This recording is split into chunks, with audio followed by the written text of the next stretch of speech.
to meet King Saul with tambourines, with joy and musical instruments. You get the picture? Saul's the king. All the women in the city are coming out in this joyous parade to honor Saul. So we think. But notice what they sang when they came out in front of Saul to honor him. Saul has slain his thousands, and David his 10,000s. How does this sit with King Saul?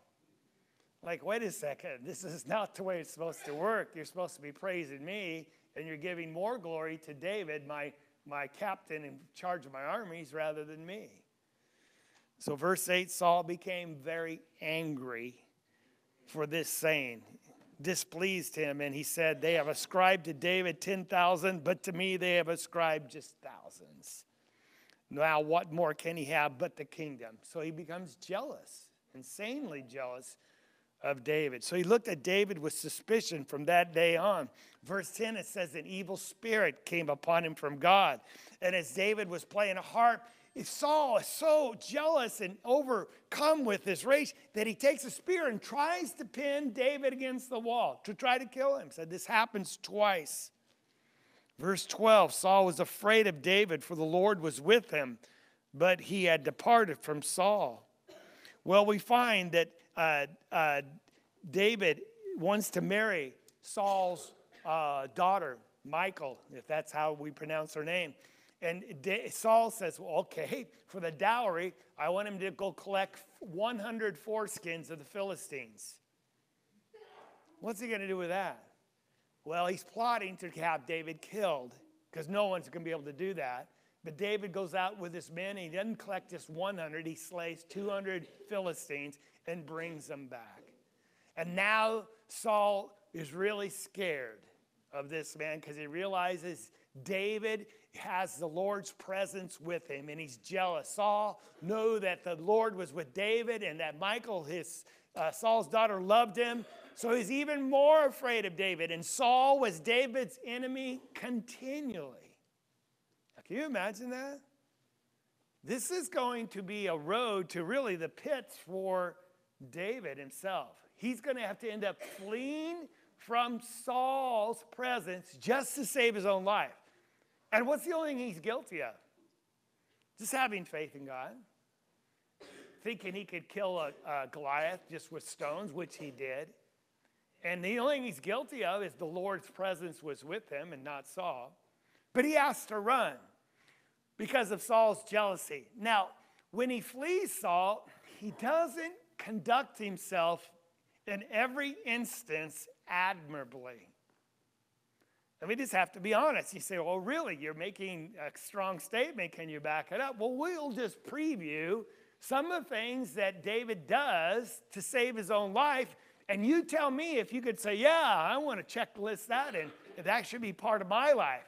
He's first lowered out a window because Saul sends out servants to have him killed. And so his wife takes one of the idols that's in the house and puts it under the blanket and puts some straw around so it looks like a dummy. You know, Saul's sleeping in the bed. It's just like you see kids doing when they're sneaking out the window, right? They put a doll under the covers. So when you open the door, oh, there's little, she's asleep.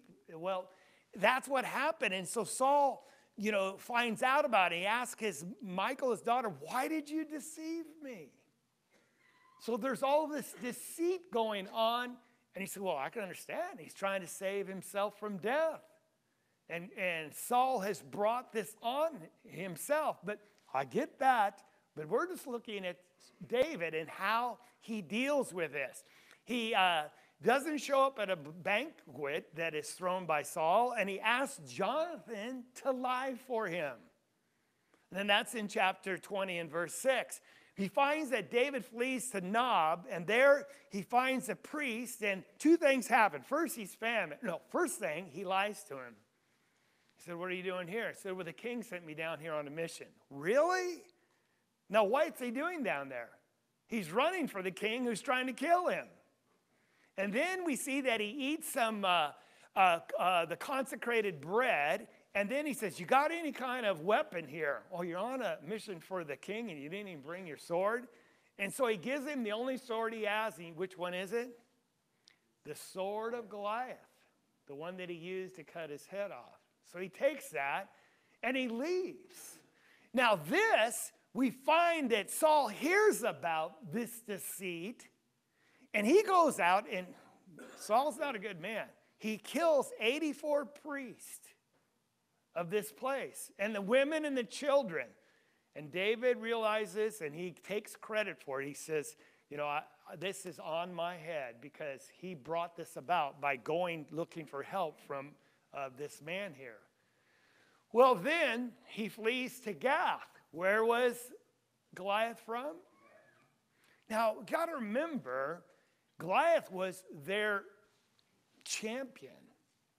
And so we had at that time all the Israelites on one hill, all the Philistines on the other, and Goliath would come down in the middle, and he would taunt the armies of the living God. He said, we don't need to battle everybody one-on-one. You just send your champion, and if he can defeat me, we'll go home. But if we defeat you, we'll win this war. And he did that day after day, taunting the armies of God. And David said, who is this uncircumcised Philistine that he could taunt the armies of the living God? I'll fight him. And you got to admire that. And so when he slew him, Israel pursued the Philistines all the way back. And so David has destroyed and humiliated the Philistine army by killing their champion. Now he's forced, out of fear of his life, to run to Gath to hide among his enemies. See how desperate he is? And while he's there, the king hears about it. And so look what David does. Now we're in 1 Samuel 18, we're in chapter 21, verse 10. David arose and fled that day from Saul and went to Achish, king of Gath. But the servants of Achish said to him, is this not David, the king of the land? Did they not sing of this one as they danced, saying, Saul has slain his 1,000 and David his 10,000s? And David took these words to heart and greatly feared Achish, king of Gath. He knows my life's in trouble. I'm running for Saul, who's trying to kill me, but now this king's going to kill me too. So what does he do? Verse 13, he disguised his sanity before them. What does that mean? Just disguise your sanity. I've met some people that do that very well, naturally. Well, what it means is the next line, and he acted insanely in their hands. And he scribbled on the doors of the gate and let saliva run down into his beard. So what's he acting like? He's a crazy man, just drooling and just drawing, scribbling on the post. And it so disarms the king. Well, notice what he says.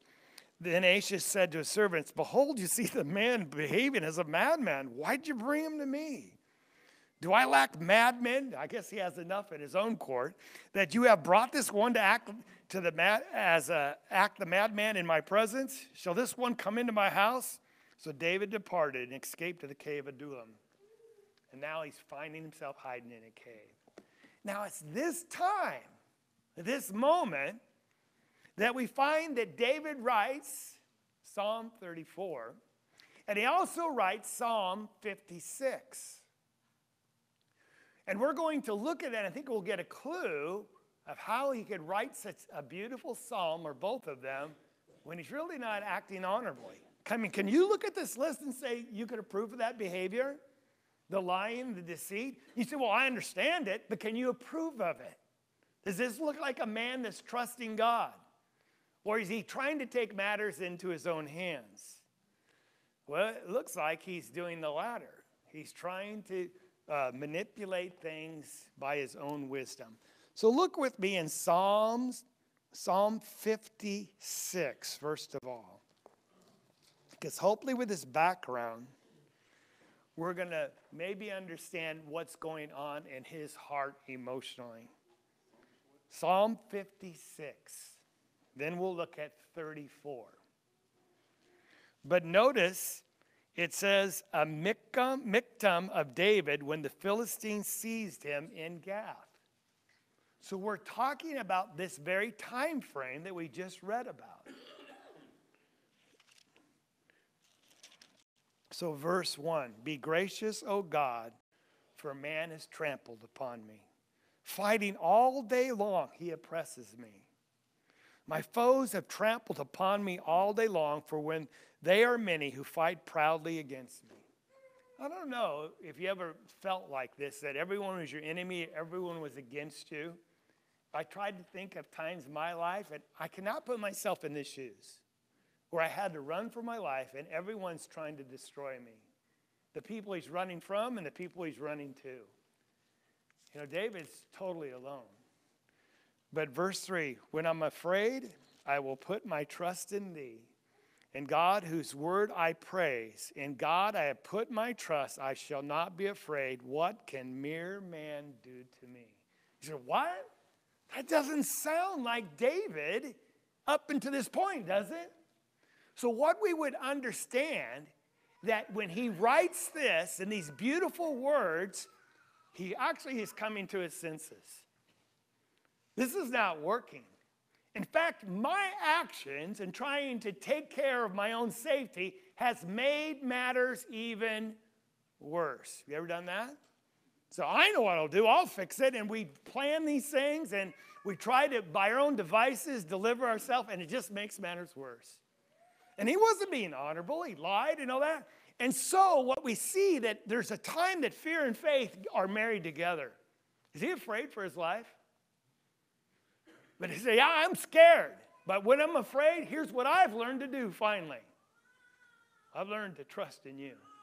See where fear and faith come together? And you think they're the opposite, that there's no room for fear when there's faith. But he says, no, the time to have trust and faith is when you're really scared. And they can commingle together. Stop trying to figure things out for yourself. And he says, it's your word that I praise. It's in you, God, I put my trust. I'm not going to be afraid anymore. Because what can mere man do to me? Well, David, he can do lots of things to you, just like you've done it to a lot of your enemies. But he says, no, God's made promises to me, and I'm his anointed, and I'm going to trust in his word. I'm going to somehow, some way be okay. I got to stop running, stop trying to work it out myself, just start trusting in him. Is there a lesson for us there? To love life and see good days? He goes on in the same Psalm 56. He said, you have taken account of my wanderings. You know where I've been. I've been wandering in this wilderness.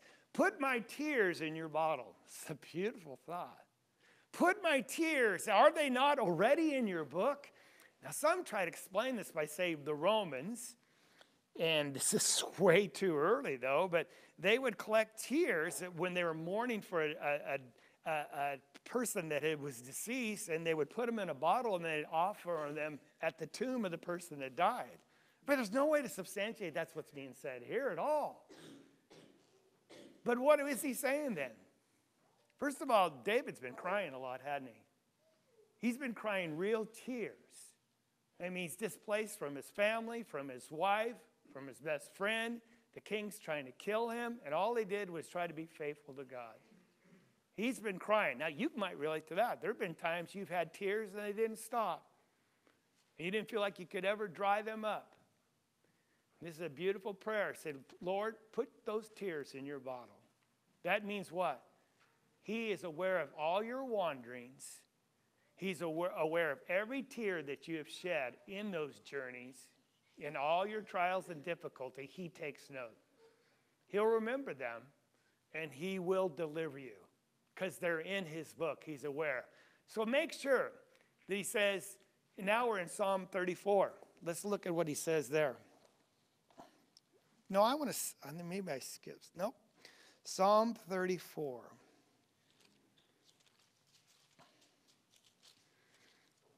I just want you to see the background from Psalm 56.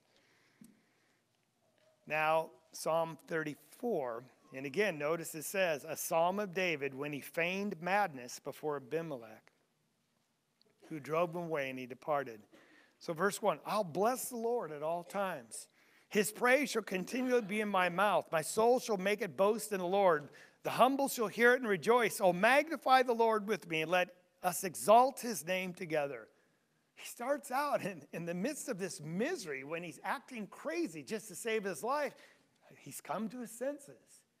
I'm just going to now praise the Lord, even though I'm in misery. That's how you're going to love life and see good days. Find something to thank God for and thank him for it, no matter how bad it might be. Now notice verse 4. I sought the Lord, and he answered me. Well, here's a clue of how to love life and see good days. Quit trying to figure your things out on your own. Quit trying to use your own wisdom. It just gets into worse trouble, doesn't it? I mean, when we sow lies and deceit, and he did that with Saul and others, you will reap what? Lies and deceit in your life. And so rather than trying to figure it out on your own, he says, I sought the Lord. Now, how did he seek him? In tears, in crying, in fear, and in faith. And here's what he says, and he answered me. Isn't that a wonderful thought? He learned that God will answer him, and he delivered me from all my fears. He was all of a sudden, okay, in the midst of all this craziness that was going on.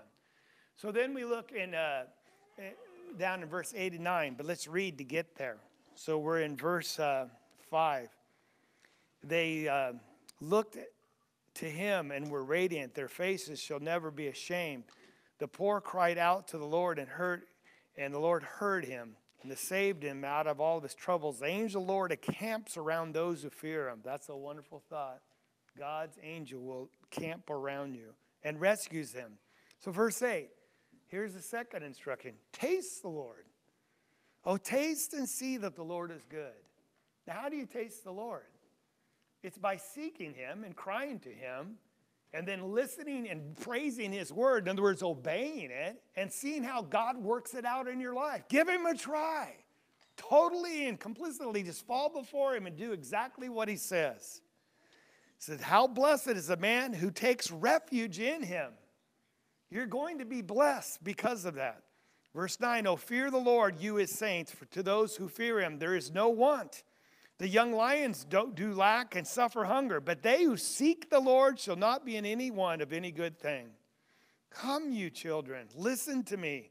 I'll teach you the fear of the Lord.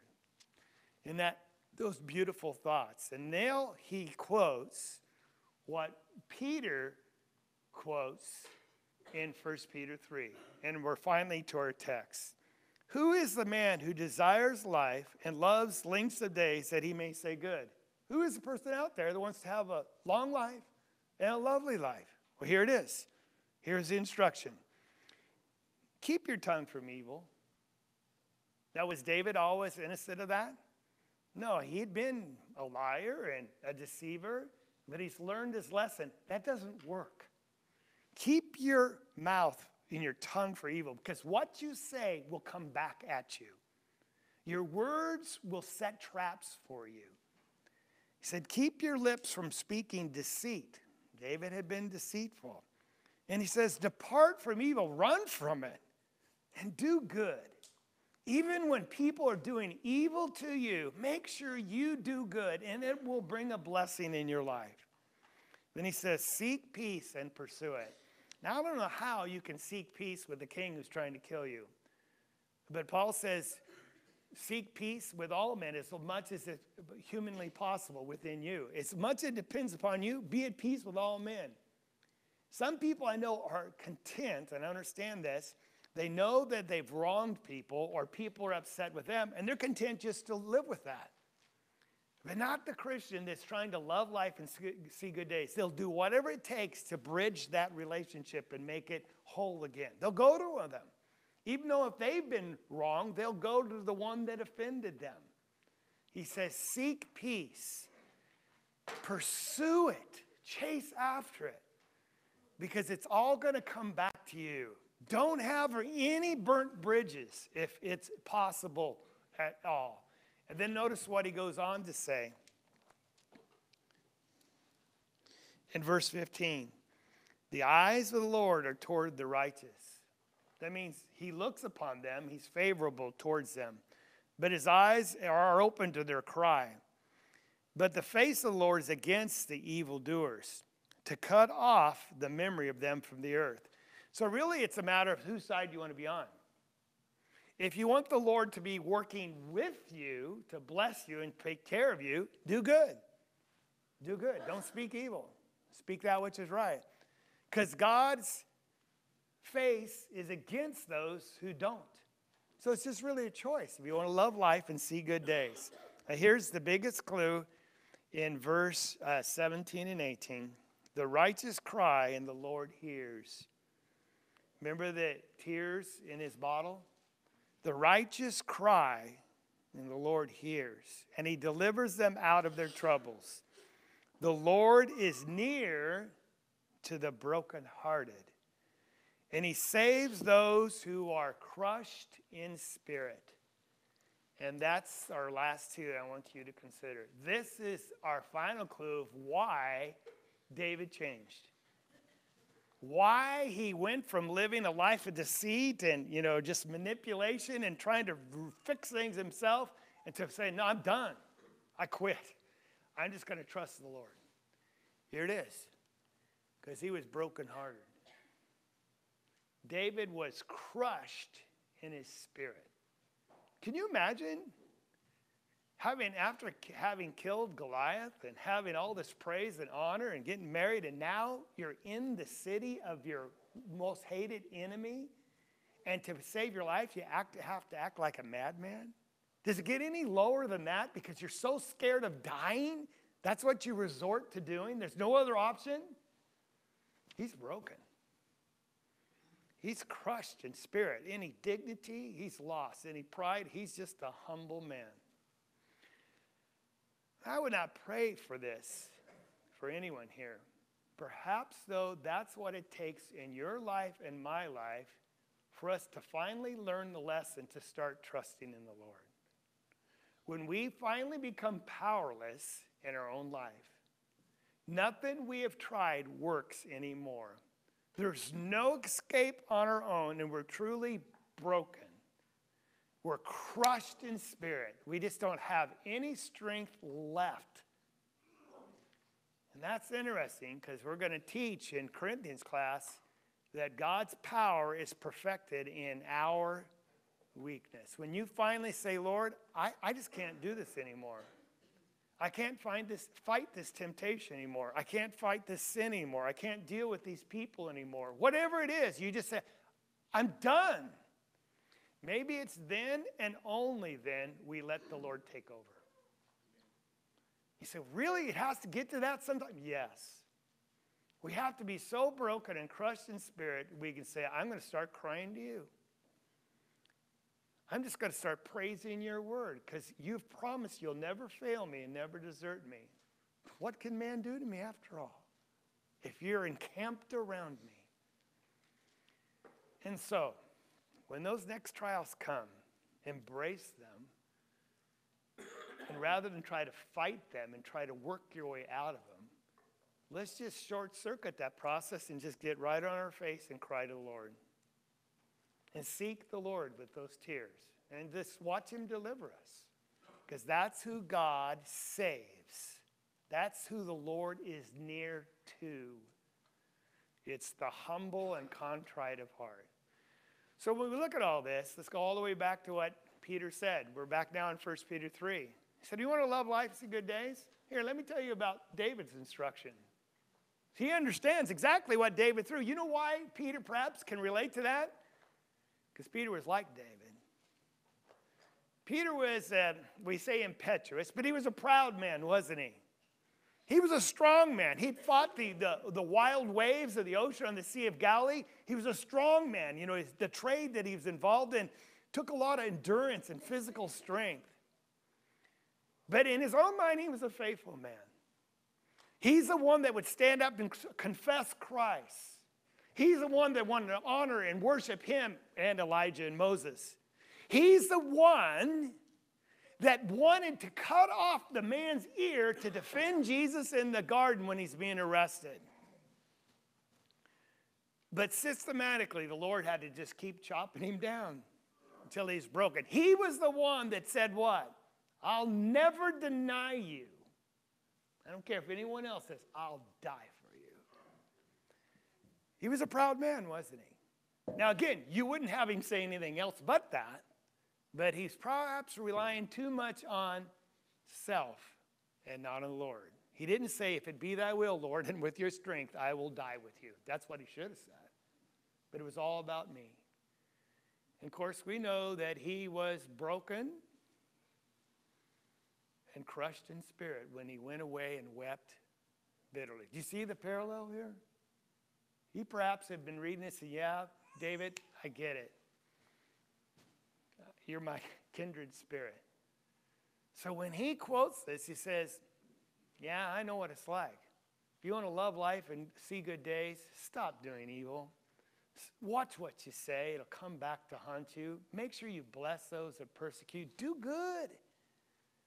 Do good.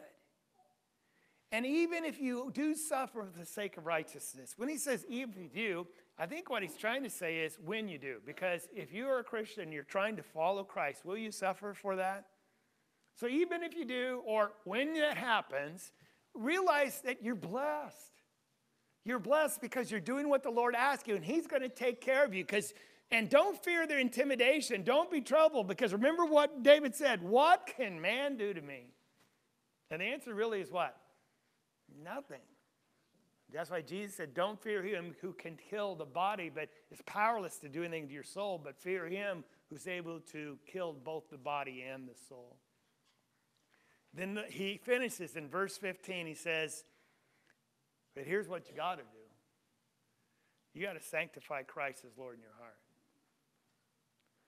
Now, why would he end with that? If you want to love life and see good days, basically he's just saying this simply. Stop being in charge. Just stop trying to be in charge of your life.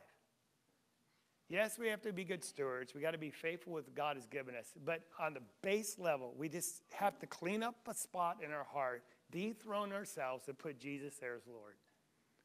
Give all your care and your life to him. And the only successes I have found in Christ is when I stopped trying to do it my way. And I actually cried to God and said, God, I just can't do this. I can't do this on my own. I feel no strength and I'm powerless. I try and it never works out. Would you help me? I'm done. It's up to you.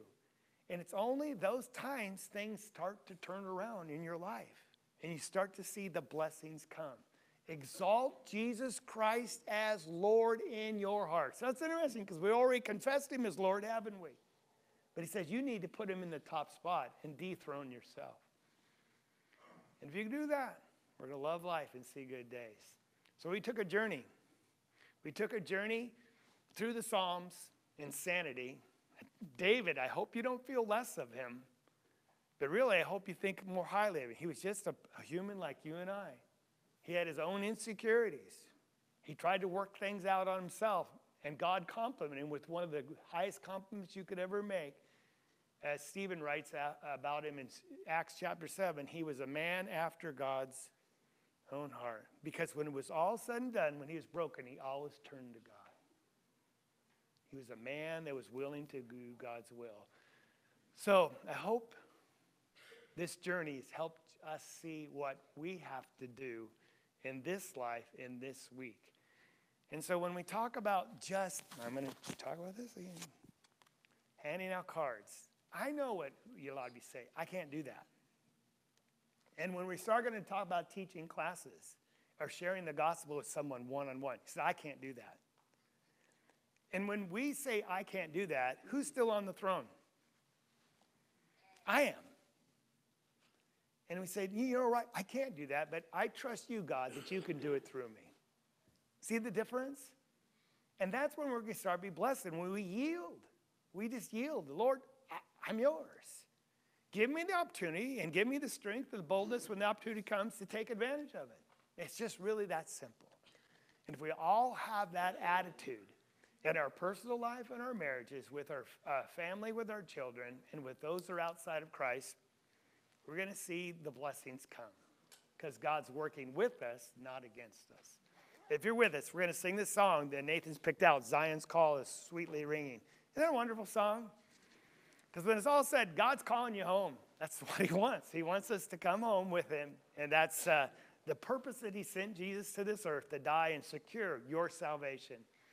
If you're not part of God's family, if we can help you in a way, listen to Zion's call. Won't you come and make your needs known as we sing this song?